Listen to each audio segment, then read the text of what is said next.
estos desayunos y estos encuentros orientados a recuperar el viejo esplendor de las tertulias literarias, del periodismo, de la cultura más libre, y que está saliendo también. La verdad es que tengo que agradecer muchísimo a los responsables de Comodore que nos hayan dado pues esta ventana, esta tribuna, para traer a la disidencia, podríamos decir. Bueno, hoy es un día muy especial porque tenemos un gran homenaje. Yo creo que además del estudio excelente que tenéis ahí, que ya tenéis en la mesa, es un gran homenaje al columnismo español, a una tradición a caballo entre la literatura y la información, a caballo entre la opinión y la crónica, que es la columna que en España yo creo que, y es lo que yo opino, para mí, en mi opinión, en mi gusto, uno de sus máximos representantes, por no decir, y tú lo sabes, el columnista que más me gusta y además con diferencia es nuestro invitado, que es Ángel Antonio Herrera.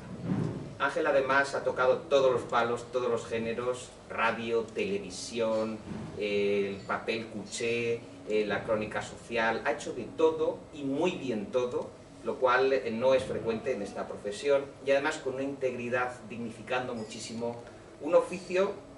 Cuando él se ha metido por los vericuetos de lo rosáceo, ha hecho literatura, cosa que le honra y lo convierte de verdad en un referente de primera mano. La suerte que tenemos es que el profesor Diego Vadillo López ha visto con buen ojo, como el que os habla, que el caso de Ángel Antonio Herrera es excepcional, y ha publicado Ángel Antonio Herrera y la alucinada Síntesis, este volumen que tenéis aquí, que es un estudio en profundidad de lo que hace Ángel Antonio Herrera, que es prosa poética. Es decir, Ángel trufa de metáfora, trufa de lírica, cualquier ejercicio periodístico al que se enfrenta, incluso en plenas tertulias televisivas, tiene la destreza, como un buen torero, para meter la metáfora allá donde a él le place, cosa que me parece exquisito, ¿no? Y bueno, pues bienvenido, querido. Es un honor tenerte en Cultura Comodore. Yo he traído aquí unos pocos de los volúmenes que tiene Ángel, pues de todo tipo, ¿no? Pues si les queréis echar luego un vistazo, porque como él dice, el periodismo es una fiesta, la cultura también.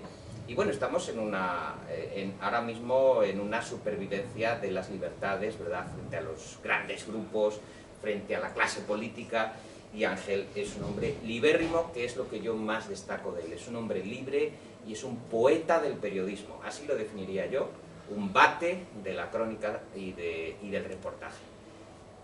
Querido Diego Vadillo, pues cuéntanos primero tu fascinación, igual que la mía, cuando yo creo que ya desde pequeños seguíamos a este hombre de la prensa. No, la verdad que es un honor estar al lado de una personalidad que está en el imaginario colectivo de los de nuestra generación. Pues lo hemos visto manejar un castellano genial, con ese punto achulapado, que tan idiosincrásico de él, ¿no?, que siempre nos llamaba la atención a todos los que veíamos la tele, aquellos programas tan heavies de entonces, ¿no? Pero él tenía siempre ese toque distinguido, ese toque de dandismo, ¿no?, que no ha perdido por lo que hemos visto, ¿no? Hemos visto esta llegada y no era una llegada cualquiera, la de Ángel Antonio Herrera, ¿no? Tiene esa impronta. Entonces, bueno, pues es una personalidad a la que conocíamos en el orbe periodístico. Dice David Felipe, es un poeta del periodismo. Yo disentiría levemente con él. Yo diría que Ángel Antonio es ante todo poeta. Lo que pasa es que yo ya, llegando a la senectud, es cuando me he dado cuenta. Veía a un afinado cronista, a un afinado periodista, ¿no?, que manejaba el castellano con delicadeza y con gusto. Y eso me llamaba la atención muy para bien. De hecho, muchos que han adquirido el libro, o que he tenido yo la oportunidad de obsequiárselo, me han dicho, ah, mira, Ángel Antonio, y todos tenían un dejo de simpatía al reconocerlo en la portada, ¿no? Y decían, sí, me acuerdo que este hombre hablaba mucho del corazón, pero siempre con un criterio y una elegancia. Y es cierto. Entonces, bueno, yo no era menos que ellos, yo más o menos tenía esa idea de Ángel Antonio. Luego también me unía a él cierta corriente de simpatía por el hecho de que él fuese tan umbraliano. Bueno, umbralista diría yo, pues somos umbralistas, los que somos de umbral somos umbralistas. es algo más que una afectividad, sino es algo más allá, es una reivindicación y una militancia al umbralismo. Pues bien, yo publiqué 2 libros sobre umbral y tengo en la recámara un tercero que no sé cuándo saldrá. Y cuando estaba componiendo este tercero, me fui a una librería de viejo por unos libros de umbral. Y mira por dónde, en uno de los anaqueles, vi una antología de poemas, bueno, más que de poemas, de poemarios, porque aunaba varios poemarios de Ángel Antonio y se llamaba El sur del solitario. Digo, caramba, qué bonita edición, me lo voy a pillar a ver qué veo por aquí. Y vaya, vaya lo que vi. Fue una cosa impresionante, quedé epatado por lo que yo leí en aquel volumen. O sea, descubrí una poesía discriminadamente fantástica. O sea, una sintaxis que el libro mío se llama La alucinada sínquisis, porque la sínquisis es la distorsión sintáctica, el enrevesamiento. De hecho, yo traté de analizar los poemas sintácticamente y porque era la pandemia y pude dedicarme profundamente a ello, pero es una sintaxis trabajada con pericia de orfebre. O sea, Ángel Antonio, ante todo, como digo, es poeta. Y lo demuestra porque, aparte de coger lo mejor de la tradición y tener una solidez en ese sentido, tiene un punto de innovación y de buen gusto al hacer poesía. Tiene un sello reconocible, tiene unos influjos, pero un sello muy reconocible. Entonces, donde más original creo que es Ángel Antonio es en el verso. Y claro, pues yo viendo aquello me sedujo de tal manera que pronto me vi urgido a escribir algo sobre aquello. Digo, es que aquí tengo un material que puedo analizar como si analizase un poema de Garcilaso. Y luego ya me preguntaba, ¿cómo esta poesía tamaña ha podido pasar desapercibida en el tiempo? Y ha tenido que esperar a la casualidad de que un humilde profesor de instituto, de secundaria como soy yo, pues se allegue a ella, ¿no? y le dé la cumplida reivindicación. Pues no lo sé, quizá le haya dañado ese oficio que tanto le ha dado, que es el periodismo. Porque digamos que la dimensión mediática parece haber soterrado ese bajo continuo barroco que digo yo que es la faceta lírica de Ángel Antonio. Luego él, con mucha pericia, es verdad que al columnismo y al ensayismo se ha llevado muchos de los hallazgos que ya ha demostrado en la poesía. Y como lo que más ha escrito él, por las razones de la vida, es periodismo y ensayismo, pues no se ha resignado a no hacer uso de esa dimensión poética que le caracteriza tanto, ¿no? Y bueno, pues un poco esta es la intrahistoria del libro y el motivo por el que a mí Ángel Antonio pues de repente me impactó de una manera tan honda.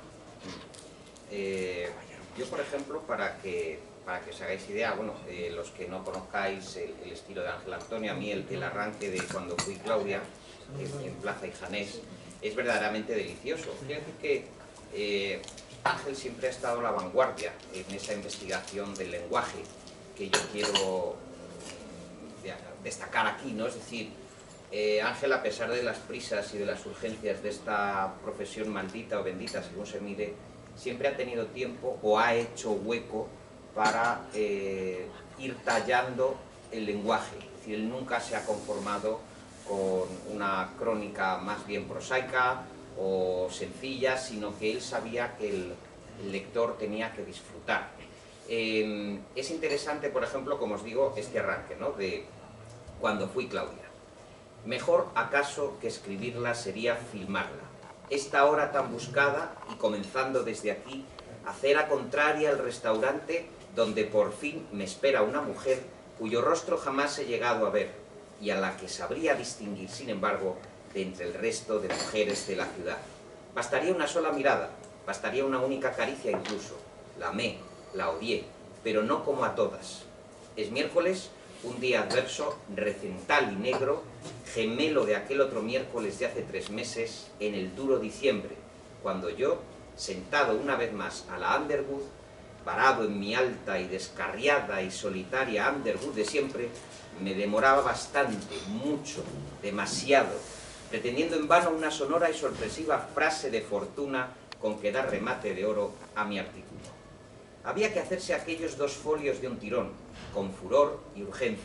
Siempre lo tuve claro, había que alegrar de fluidez la prosa desde el arranque, para luego ensortijarla de anécdotas, gentes y sitios, que es lo que mantiene vida en el párrafo y reclamo en el lector, y enseguida correr a concluir en un único trueno de síntesis, flor de greguería o iluminación de aforismo, donde uno se juega el público y el prestigio, como los pianistas en las últimas corcheas hechizantes de la sonata. Y aquí define él el ejercicio de la profesión tal cual lo entiende Ángel. Nunca tuve otro credo, desde que empecé en ese purgatorio del escribir en periódico. Jamás creí en otra técnica o manera que esta ametrallante, suicida, pirotécnica, cerrada, que nace con opulencia de oda y muere con certeza de disparo, siempre sujeto a esa medida o tempo de partitura que es el papel de prensa donde yo defendía como hoy aún el humilde minifundio de una firma, de un estilo. Este es el arranque, por eso os lo quería leer, de Cuando fui Claudia, donde define el quehacer informativo, el quehacer periodístico, según Ángel Antonio Herrera. Leerlo es una delicia. Yo, cuando saca las columnas, estoy allí al periódico, al kiosco, a leerla, a disfrutarla y además a compartirlas, porque es como diría Ángel, una epifanía que la gente más joven descubra que hay otra forma de hacer periodismo más allá de la urgencia informativa, la entrega y lo efímero, que yo creo que en el fondo late, ¿verdad, Diego? Sí. Debajo de todo esto, una corriente soterrada de deseo de que aquello no desaparezca, ¿vale? O sea, hay una intencionalidad de que aquello sobreviva, de que aquello sirva y de que aquello estimule y pueda guiar, pues, a gentes que se encuentren o se tropiecen en la vida con esos escritos, ¿no? Claro. Es que a quien nos gustan los escritores de línea animada, luego ya leemos otras cosas y nos resulta inane, ¿no? Entonces lo que acabas de leer es una maravilla. Y si no estuviéramos apercibidos, creeríamos que es Gabriel Miró, por ejemplo.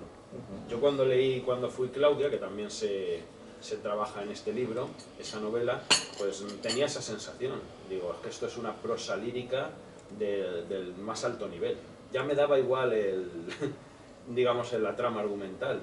Yo creo, de hecho, que es una excusa para expeler belleza a discreción, que es lo que hace Ángel Antonio en Cuando fui Claudia, sin lugar a duda. Voy a decir yo una cosa o dos. Di las que quieras. Ya que has leído tú, que no recordaba, claro, yo no soy de releer nada de lo que hago. Alguna vez cuando, en fin, toca algún recital de poemas o algo así, sí, es la única vez que vuelvo a lo escrito, no recordaba esas primeras páginas de Cuando fui Claudia, que es un libro de joven y que por tanto tiene los excesos y algunas virtudes propias de la impetuosa poca edad con la que uno acometía entonces la página, el libro o también la página en prensa. De arranque yo quiero dar las gracias a Diego Vadillo porque que escriban un libro sobre lo que uno hace es una cosa que solo se suele hacer sobre los difuntos, ¿no? Y no es el caso. Yo todavía tengo algunos meses de vida, por lo menos, o ningún médico me ha percibido de nada de lo contrario, ¿no? Quiero decir que esto es un regalo completamente insólito, desconcertante, que además me llegó del modo más impensable, ¿no?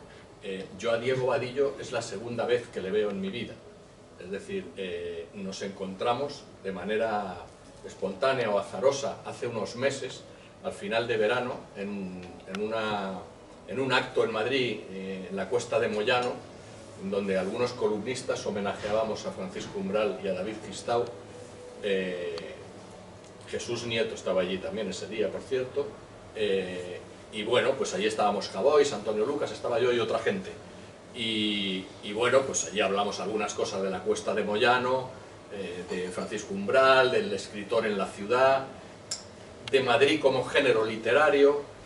Y bueno, acabó el acto, que fue amenísimo y una de las primeras cosas que ha hecho abiertas la Cuesta de Moyano en Madrid. Y de pronto se me acercó Diego, que llevaba el pelo más largo, yo creo, sí, iba más despeinado que hoy también, y llevaba mascarilla, y entonces me dijo, soy Diego Vadillo. Yo, joder, Diego, tal. Y traía algunos poemarios míos, yo se los firmé y tal. Era la primera vez que yo veía a Diego, han pasado 4, 5, 6 meses. Y pasados esos 4 o 5 meses recibo la noticia por Arranz de que habían escrito un libro sobre mi obra que se titulaba Ángel Antonio Herrera y la alucinada sínquisis. Y digo, pero no me jodas, ¿esto qué es? ¿Cómo que han escrito un libro sobre mí? Tal? Y dice, sí, y entonces me manda la portada. Y entonces lo veo y digo, bueno, pero esto tiene que ser una... En fin, francamente, no, en un principio pues no lo creí. Yo digo, Diego Vadillo. Digo, joder, pero si yo a Diego Vadillo le conocí hace 5 meses y tampoco tengo amistad con él ni nada. Sé que, en fin, que es un tío al que le gusta el barroco, que me lee. Bueno, entonces llamé a Vadillo y me dijo, sí, con esa cosa suave, nada estruendosa que tiene él. Y me dice, sí, es que aprovechando la pandemia, pues como me gustan mucho tus poemas y el columnismo, y enramas con esa tradición de los barrocos, de la gente que cuida el lenguaje, que tiene afán estilístico, pues he escrito un libro sobre lo tuyo. Y me dio un susto, claro, porque digo, a ver, este hombre que ha escrito tal. Bueno, y entonces, efectivamente, me llegó el libro, que fue en enero, y entonces, pues francamente quedé en fin, rendido ante el trabajo de Vadillo y también, en fin, totalmente entregado a un afán que es para mí insólito en estos momentos, afinadísimo, sonámbulo, solitario, porque aquí, en fin, él hace un recorrido sobre mis textos en prensa, mis novelas, en fin, la crónica periodística, pero hay una gran parte del libro, y él lo ha señalado aquí, que es un análisis exhaustivo, crítico, literario, de erudito de la literatura, de conocedor de la literatura, en donde se analizan hasta con algunos esquemas, hasta con dibujos, la sintaxis de algunos poemas, ¿no? Es decir, cosas que uno pues nunca hubiera sopesado o sospechado cuando rompe a escribir, ¿no? Entonces, bueno, pues Vadillo y yo, como dirían las cursis, nos estamos conociendo, ¿no? Pero somos amigos de hace mucho tiempo atrás. Lo único es que no habíamos coincidido en esta vida, porque en las conversaciones telefónicas de estos meses, ahora ya sí, telefónicas de estos meses, pues hemos visto que realmente nuestro repertorio, nuestro linaje de influencias y de apetencias literarias es común. Es decir, llega desde Valle Inclán a Federico García Lorca, llega desde Francisco Umbral a Ramón Gómez de la Serna. Y entonces, bueno, pues se comprende que, en fin, yo no he escrito un libro sobre Vadillo, pero se podría, en fin, pensar alguna vez, como también lo podría hacer sobre Arranz, o Arranz sobre lo mío. Vengo a decir que, en fin, que uno naturalmente no tiene sino agradecimiento hacia una persona que en fin, que ha invertido noches, insomnio y penetración en lo que uno lleva haciendo más de 3 décadas, ¿no? Y además sin ningún auxilio, porque yo cuando salió el libro y lo leo y le digo, oye, el libro está muy bien, pero joder, haberme llamado porque, en fin, te podía haber facilitado algunos textos que no están en internet, hay otras cosas y tal. A él le da igual, es decir, él emprendió una búsqueda, ¿no? Una excavación casi arqueológica a veces, porque ha recuperado textos de hace, en fin, 3 décadas para comentarlos, ¿no? No es una antología de mis textos, no, es un libro crítico sobre la obra de un autor que en este caso se llama Ángel Antonio Herrera. Y bueno, yo, y por supuesto también tengo que darle las gracias a David Felipe Arranz, que siempre está atentísimo y amenísimo con mis cosas, y al que debemos también estar esta mañana aquí. Y que también forma parte de este linaje de la gente que tiene vocación por la escritura. Yo, y luego ya decimos todo lo que queráis cada uno, yo solamente quiero decir 2 cosas respecto al libro y a mi oficio.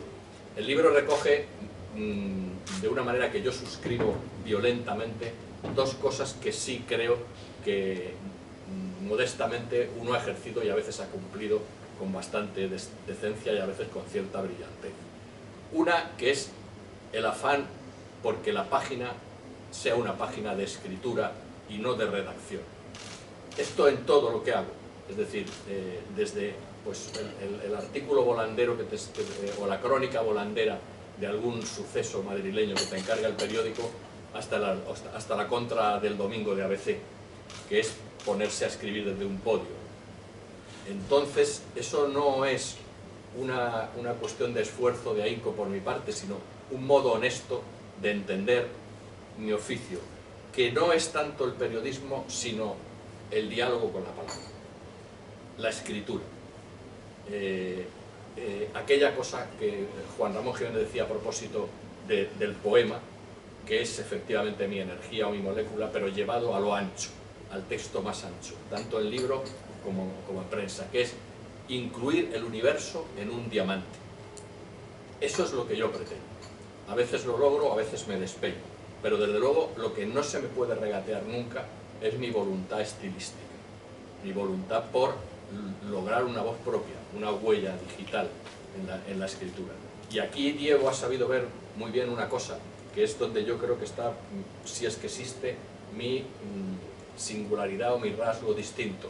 Y es que yo he procurado llevarme el hallazgo de la metáfora, la iluminación, a la prosa.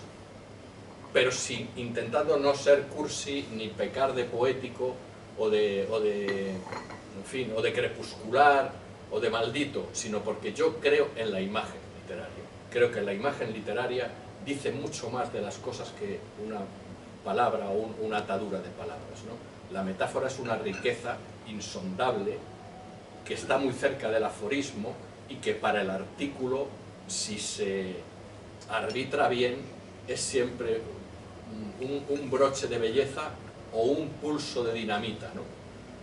Y entonces yo siempre, yo me he educado mucho con los periódicos, soy un gran lector de periódicos, aparte de un gran lector de poesía, que soy man siempre en lo que hago, pero he querido siempre que la calle esté cruzada de la tradición literaria y al contrario, es decir, que lo que uno escriba, sobre todo en prensa o prosa, tenga vitalidad, ¿no?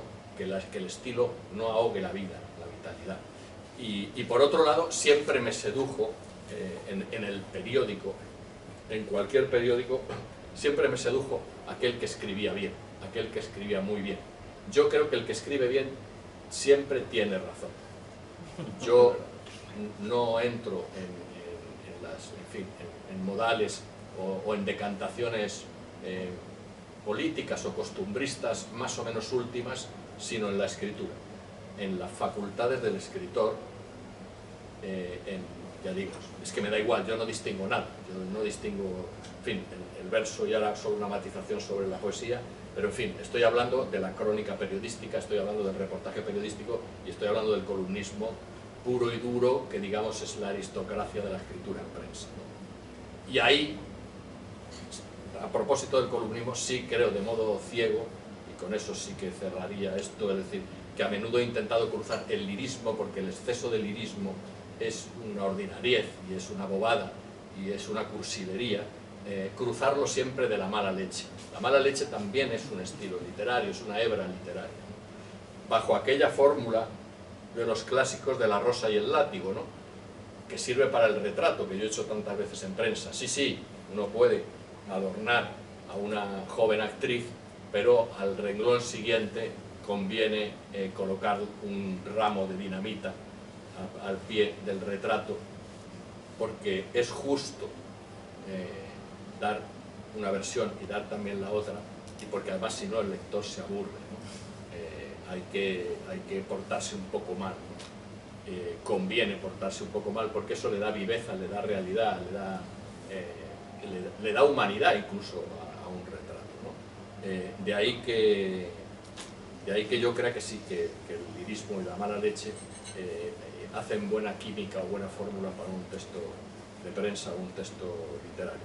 Y creo, y cierro con esto respecto a lo del articulismo, creo, y esto también, todo esto lo recoge muy bien Diego en el libro, es decir, que son las vértebras de este estudio ensayístico. Y es que yo creo que en el artículo hay que quemar un soneto, hay que quemar una noticia y hay que quemar un ensayo. Esa es la fórmula secreta o no tan secreta del columnismo. El columnismo es, como en su día dijera Umbral, es el soneto del periodismo y no es alegre la acuñación. Claro que tiene sus reglas y su norma íntima. Y bueno, hay mucho columnismo, mucho cronismo, mucha columna que realmente es alguien que se pone a escribir y cuando llega al folio y medio, pues ya acabó. Lo entrega y ya está. Cada uno tiene su modo de funcionar. Yo creo que el artículo es otra sagrada cosa. Y respecto a la poesía, pues bueno, la poesía es algo, antes decía Vadillo, claro que mi figura de periodista más o menos popular o conocido puede haber soterrado mi trayectoria de poeta, que es larga, porque yo empecé publicando poesía, escribiendo poesía desde muy joven, porque mi vocación primera y última es la poesía, pero empecé publicando poesía en el año 84-85, después de haber hecho algunos poemarios que quedaron en un cajón, y fue un primer poemario que me editó Marco Ricardo Barnatán, en una colección muy hermosa, que duró poco, como todas las ediciones hermosas de poesía. La poesía queda siempre soterrada, querido Vadillo, porque en España la poesía no la lee nadie. Entonces, y aparte hay muchos que son poetas, todos son poetas. Claro, sí, en Lavapiés hay más poetas, solo en Lavapiés hay más poetas que lectores de poesía hay en toda España. Por eso urge la crítica cumplida, porque claro, hay que desenmascarar. Claro, entonces tú le das una patada en Lavapiés y te salen, pues bueno, muchos chinos que están poniendo negocios o cerrándolos, y 350 o 400 poetas que están ahí y tal, que hacen sus cosas, o no hacen nada y dicen que son poetas, que también sirve. Y luego pues hay 300 lectores de poesía, y esta no es una butad mía de mañana, sino que esto me lo han contado los editores de poesía que hay en España funcionando, ¿no? Entonces, ¿qué ocurre con la poesía? La poesía es un género absolutamente olvidado, es rigurosamente minoritario, casi anónimo, y entonces, claro, cuando hay una obra que repercute en los periódicos, si hay una persona como yo que lleva 25 años pues en la radio y en la televisión, es normal que ese avasallamiento laboral pues sepulte de algún modo eso. Pero yo no me quejo tampoco de las repercusiones que han tenido mis libros, ni tampoco de los lectores, porque lo que importa es quién te lee, no cuántos te leen, ¿no? Entonces ahora la gente está muy fascinada con los jóvenes poetas de internet, que son gente que suele salir con una guitarra, y entonces dicen cosas y tal, y les sigue mucha gente, ¿no? Pero eso no es poesía. Es decir, la poesía es otra cosa que no está en esos ámbitos, ni va o viene a esas cosas tan de ahí va. Sin liarme, en fin, para mí la poesía es un proyecto espiritual, y es paralelo pero superior a mi relación con el periodismo, digamos, que tampoco sería muy exacto decir que yo tengo relación con el periodismo. Tengo realmente relación con la palabra. He hecho del periodismo un modo de vivir, a veces un modo de vivir bien, y bueno, y la poesía pues está ahí.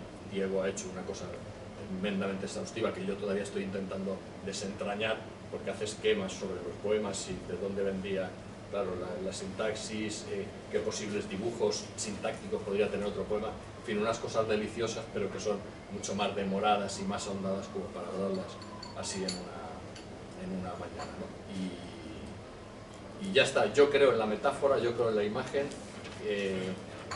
Mi modo de funcionar con la poesía parte realmente de una iluminación o de un fogonazo que luego me llevo a esa matemática de la música que tiene que ser siempre el verso. Y poco más, lo que os dije después, no hay que encerrar el universo en un diamante. Y ya, bueno, ya he hablado muchísimo. Está bien. Una cosa que te quería preguntar, y es que has hablado de lecturas, ¿no?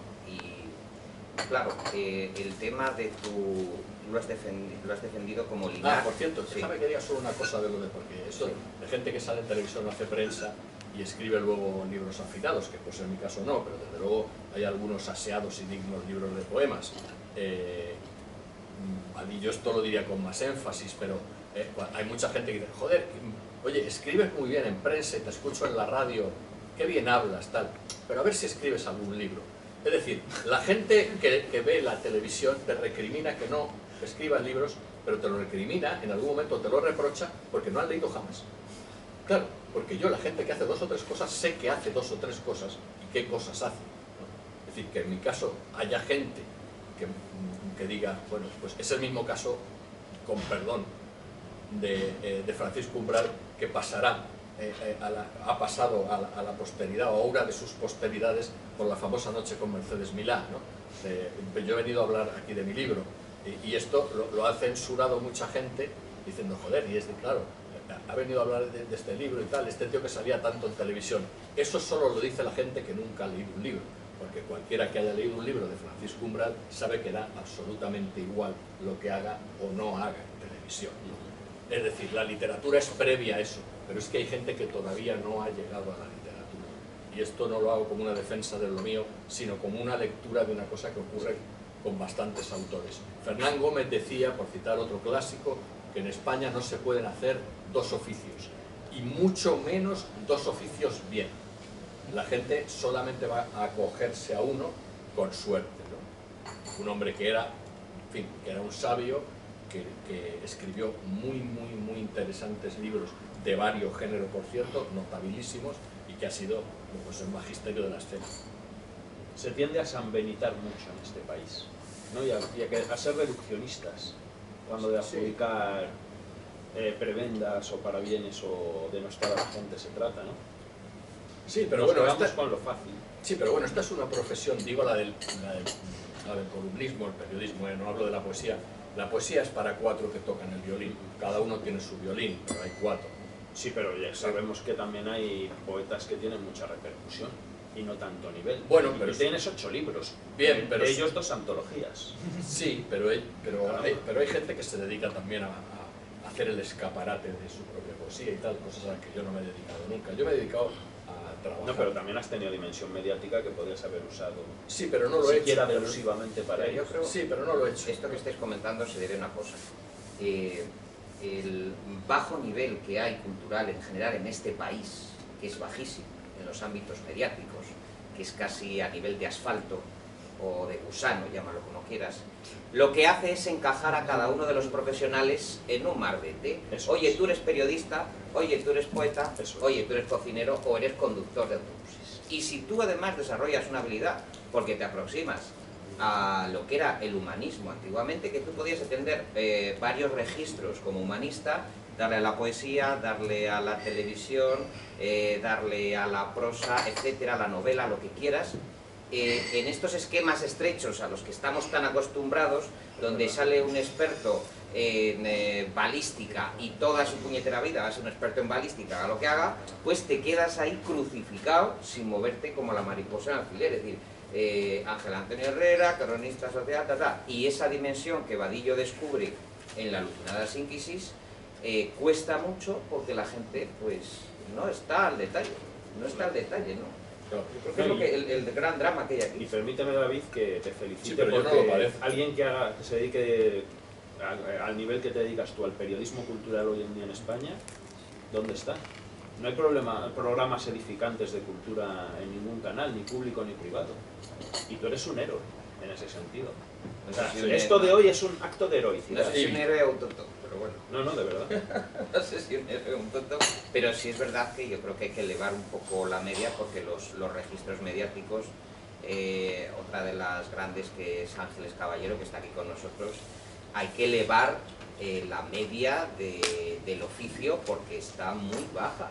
Y lo que hace Ángel Antonio en su prosa poética, en su columnismo y en sus puntos de vista, pues es muy raro, es una rara perla que hay que defender, que hay que cuidar y que hay que seguir y que hay que aprender de él. Es un final de época este señor. Pues, yo lo veo como un final de época incluso en el periodismo, en el columnismo. Porque ahora lo que se está haciendo en cuanto a opinión en prensa es otra cosa. Lo que hace Ángel Antonio ya no. Quizá puede haber sucedáneos, pero lo que ha dejado hecho y sigue haciendo Ángel Antonio es un final de época bajo mi punto de vista.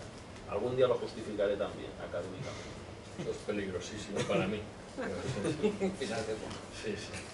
Porque yo creo que viene mucho Ángel, no sé qué opinas. No, pero yo no quiero es que en esta mañana de este sitio, que además ha sido el recodo de tantas golferías en Madrid, ilustre sitio, no puede quedar en lo alto un reproche, no, digo respecto a que efectivamente hay mucha gente poco enterada o poco ilustrada, por subir más el término, ¿no? Claro que sí, pero yo, que he ejercido la poesía y la vida de poeta también desde adolescente, en un principio me desangelaba y me desanimaba mucho el que se prestase tan poca atención a la poesía, es decir, que la poesía solamente fuera, o casi solamente fuera, un territorio de poetas y para poetas. Pero con el tiempo he ido constatando que es así. Es decir, la poesía es un género minoritario, siempre adolorido, a menudo sujeto a la queja perpetua, porque la poesía conlleva una escasez laboral absoluta, y en fin, el poeta es un paria, el poeta es un olvidado. ¿Esto habría que corregirlo? Sí, porque a mí me parece que cualquiera que se dedique a la sensibilidad y ponga en pie una obra literaria, una obra artística, merece no pasar las putas. Y hablo de cualquier cosa, es decir, hablo de cuestiones de supervivencia, ¿no? Los poetas tienen que dedicarse a otra cosa, como ocurre a menudo con los actores y como por supuesto ocurre también con los músicos. Y no hablamos de gente que empieza, sino gente que tiene ya vitola y trayectoria, experiencia, obra. Eso es así, pero no es una cuestión de los escritores ni de los periodistas, es una cuestión cívica y es una cuestión política, ¿no? Cultural. El Ministerio de Cultura no existe, pero no existe hace mucho tiempo, digo, que no mira para nosotros. Entonces, esto no es una resignación, es una constatación de un país, de un momento en el que eso no se tiene en cuenta y no sirve. Entonces, los poetas, mis amigos poetas, siempre están quejándose de que no hay nada, de que solo hay 3 premios, se matan entre ellos porque realmente hay muy pocos premios a repartir entre muy buenos poetas, en fin, que ese panorama es un panorama penoso. Yo quería también... Pero bueno, es el que hay, claro, que relacionado con esto... Tampoco la gente tiene que leer poesía, ¿no? Tampoco quiero decir que el que quiera, en fin, ahí está. El que no la lea se lo pide. Yo creo que la vida se ve de otro modo. Mi antena, por ejemplo, del mundo es plenamente lírica. Yo sin la poesía creo que sería incapaz de conducirme en la vida, ¿no? O sea, creo que naturalmente es un enriquecimiento, o indiscutiblemente lo es. Pero creo, porque también tengo familia próxima y amigos que tienen 16, 15, 17 años, que están francamente desorientados porque están a otras cosas cuyo lucro vivencial o experiencial es nulo, ¿no? Pero yo no estoy para corregir, yo no soy un moralista, ni me he dedicado a la docencia, me dedico a escribir. Hablabas antes, Ángel, de tu linaje de influencias, y eso Sí. entronca con las lecturas. Has citado a Valle Inclán, Sí. a Ramón Gómez de la Serna, A Quevedo. a Francisco Umbral. Sí. ¿Qué importancia tiene para un periodista, o para un poeta, o para un escribidor, todo este universo literario? Yo siempre he reincidido en las lecturas por afinidad, es decir, porque he leído en alguien algo que a mí me hubiera gustado hacer. Es decir, que yo voy buscando en la lectura un refrendo, un aval de mi propio ideal literario. Y en ese menú en el que están estos autores y muchos otros, porque en la poesía pues podría estar Baudelaire, César Vallejo, por supuesto Federico García Lorca, en la prosa Guillermo Cabrera Infante, podría dar muchos nombres, ¿no? Pero a mí me interesa el escritor que indaga en el lenguaje, es decir, que está cruzado del lenguaje. Decía Guillermo Cabrera Infante que no hay una razón más seria para enfrentarse a un folio que el juego. Yo creo en eso, es decir, el idioma está vivo, el idioma no se ultima nunca, y la gran contienda y el gran hallazgo, ¿no?, del escritor es hacer un diálogo propio con las palabras. La greguería es muy importante también, el concepto de la greguería. Claro. Porque es que al final la greguería, que yo creo que tú estás muy adscrito a ella porque tienes metáfora y tienes humor. Sí. Sobre todo eso se ve en el columnismo. Y yo creo que Gómez de la Serna actualizó el barroquismo y lo trajo para la contemporaneidad. Claro, pero los barrocos no tenemos ningún futuro. Claro, es decir, el barroquismo entraña, pero el barroquismo hacia adentro, que es el que a mí me interesa, no el barroquismo de cascabeles, de mero adorno, de gente que tiene buena mano para la escritura, pero realmente no está diciendo nada. No, Es decir, los barrocos son escritores de pensamiento, que es lo que no se dice nunca. Parece que son solo escritores de adorno, escritores de relieve, escritores de efecto, ¿no? Lo que pasa es amanerados que del invitan estilo. a un desentrañamiento que no siempre es fácil. Claro, y eso entonces, claro, efectivamente, pereza, digamos eso. Entonces da pereza. necesitan lectores entrenados. Eso es. Entonces, claro, no es fácil abordar, en fin, pues no sé, la obra de Valle Inclán, o la obra más extremadamente literaria, digamos, de Valle Inclán, si realmente no hay un entrenamiento previo de otras lecturas. Es decir, una escritura más llana es más asequible para los lectores, no entraña esfuerzo, ¿no? Sin embargo, la literatura de lenguaje, la de creación verbal, sí, claro, porque exige una implicación que es realmente casi una implicación de escritor a la hora de leer, ¿no? Sí. Y eso es lo que a mí me interesa. Yo es que no termino un libro, o sea, no avanzo en un libro si a mí no me seduce una primera página, no me engancha, como si la página fuera una discoteca. Yo tengo que entrar a un libro, abrirlo y que la página sea una discoteca. Si no es, no me interesa. Bien.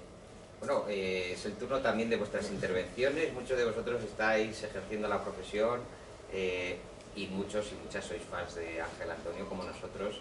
No sé si queréis comentar algo al hilo de lo que ha dicho, como él dice. Pues yo quería, como fan y rendida admiradora, Bueno.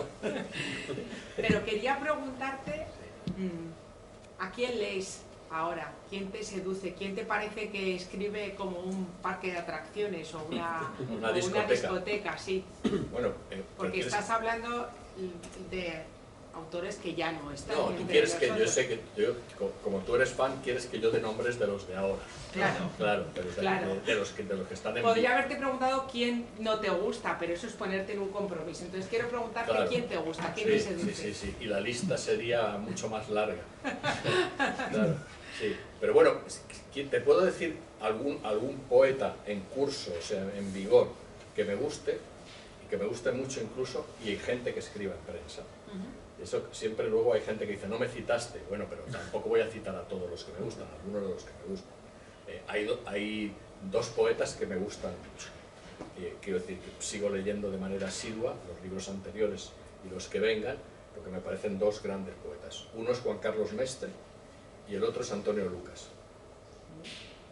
Y luego, de gente que escriba en prensa, creo, en prensa, ojo, que escriban artículos o crónicas de las que me gustan a mí. No estoy haciendo ningún juicio, cuidado, respecto a analistas políticos, lo que ni entro ni salgo, porque no estoy hablando de eso. Estoy hablando del escritor en periódico, ¿no? De la literatura en periódico, o al menos de la vocación de escritura en periódico. Y entonces, pues bueno, ahora en ABC hay dos tipos que me parecen muy buenos, que es José Peláez y Jesús Nieto, que hacen cosas totalmente ligadas a lo que yo entiendo que es ese fogonazo del lenguaje en el periódico, pero de un modo legible, es decir, de un modo vivo, vital, ¿no? Pues me interesa mucho. Me interesa mucho, por supuesto, Raúl del Pozo. No voy a hablar tampoco de los jóvenes, veo a estos.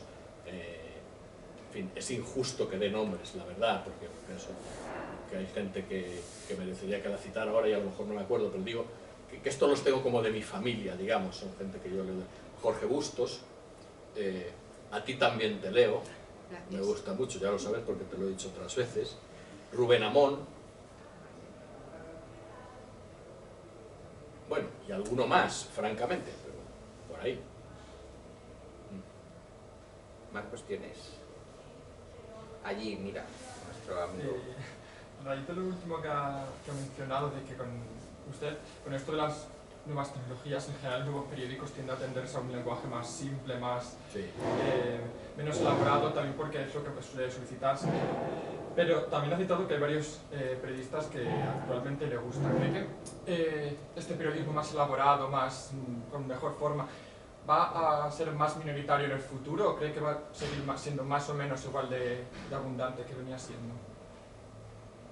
Yo creo que va a sobrevivir, porque siempre sobrevive la búsqueda de la opinión de alguien que puede ofrecer una mirada distinta, única o más alta sobre algo de lo que ocurre, ¿no?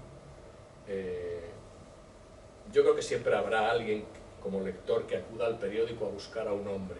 Yo creo mucho en eso, más que el que va a buscar la noticia. En eso ya Internet ha ganado la partida largamente a la prensa de papel. Yo creo que en la prensa de papel tendrá sitio si el papel prospera. Bueno, pues aquellas gentes que hagan de lo ocurrido otra manera, ¿no? O sea, que te cuenten lo que ocurre de otra manera. Yo a la gente a la que leo no es por enterarme de ahora mismo la última hora de Ucrania, que esto abro el teléfono ahora mismo y lo sé, sino que me cuente cómo se sienten o qué están sintiendo o qué recuerdan a partir de una noticia. Esto ya es la crónica o el periodismo del yo, ¿no? Que es en el que yo creo, pero en el que yo creo porque es el que a mí me divierte, me entretiene y me enriquece, ¿no? Yo no digo que sea el que haya que hacer, ni tampoco que sea el mejor, es el que a mí me apasiona, me mantiene vivo. Internet se ha comido eso porque es la noticia en el momento y contra eso no se puede luchar, ¿verdad? Pero no se debe luchar tampoco, si existe y ya está. Pero, ¿y aquel que opina? ¿Dónde le vamos a colocar? Pues ahí, en el periódico. Eduardo, sí, Ángel Antonio, tus poemas, a lo mejor es una pregunta un poco tonta, pero yo te la hago. Bueno, Eduardo Martínez Rico, que es un umbraliano también confeso y que tiene obras sobre umbrales, la importante, me ha escrito un artículo delicioso hoy en Zenda, por cierto. Ya me hago autobombo, Eduardo, ¿no? Porque ha coincidido hoy. Un hermano en los venenos de la palabra, se titula. Ángel Antonio Herrera, hermano en los venenos de la palabra. Eso es. Sí, porque me lo puso en la dedicatoria. Bueno, Eduardo, que nada, que eres un hermano de verdad. Muchísimas gracias. Pues esto es una pregunta que quizás es un poco tonta, pero tus poemas, y más con el análisis que hace Vadillo, sus poemas responden a algo muy elaborado, de mucha corrección, o sale más con naturalidad de ti mismo. A ver, claro, la poesía y la prosa no tienen el mismo compás de gestación, ¿no?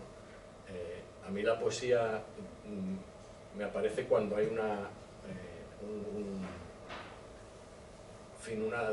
herida o una detonación en mi vida. Yo la poesía realmente la escribo, me pongo a escribir poesía cuando me ocurre algo. Por eso pasan 4, 5, 6 años entre un poemario y otro.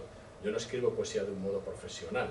Es decir, para mí la poesía es, como te digo, un proyecto espiritual. Es decir, yo escribo poemas o versos cuando necesito ponerme de verdad ante mí mismo, cuando en mi vida hay un momento en el que tengo que recurrir al verso, ¿no? Porque es el verso el que te escribe a ti. Es decir, la escritura no es el pensamiento es el lenguaje. El lenguaje es el que pone en pie un pensamiento, ¿no? Es previo el lenguaje al pensamiento, no al contrario. Tengo que pensar mucho para ver qué es lo que escribo. Rompe a escribir y verás como la propia palabra va diciendo lo que hay que decir o lo que se pretende decir, o dice de ti cosas que no sabes, ¿no? O no conoces o siquiera has intuido. ¿Qué vengo a decir con eso? Que hay elaboración, claro que hay elaboración, pero es una elaboración posterior, es decir, el poema brota alrededor de una idea o de una imagen o de un clima o de una desestabilidad desde un fracaso. Y entonces desde ahí se compone, pues salen unos medios versos o versos mejor tirados, otros menos. Es verdad que yo sí tengo una facilidad para la musicalidad dentro de la palabra misma y de una palabra con otras. Entonces, eso es realmente pues, ya una construcción, una arquitectura. Yo creo mucho en el poema como una arquitectura cerrada, ¿no? Y entonces ahí tiene que ver lo que Vadillo cuenta tantas veces en el libro, que es lo de la síntesis, ¿no? Esta palabra que es la alteración de la sintaxis, buscando una sintaxis alterada, pero que no tenga brusquedad a la hora de manejarse dentro del poemario, sino que sea algo suave, ondulante, que te lleve, un hiperbato. Claro, pero que naturalmente tenga una complejidad, para que el poema no se ultime nunca.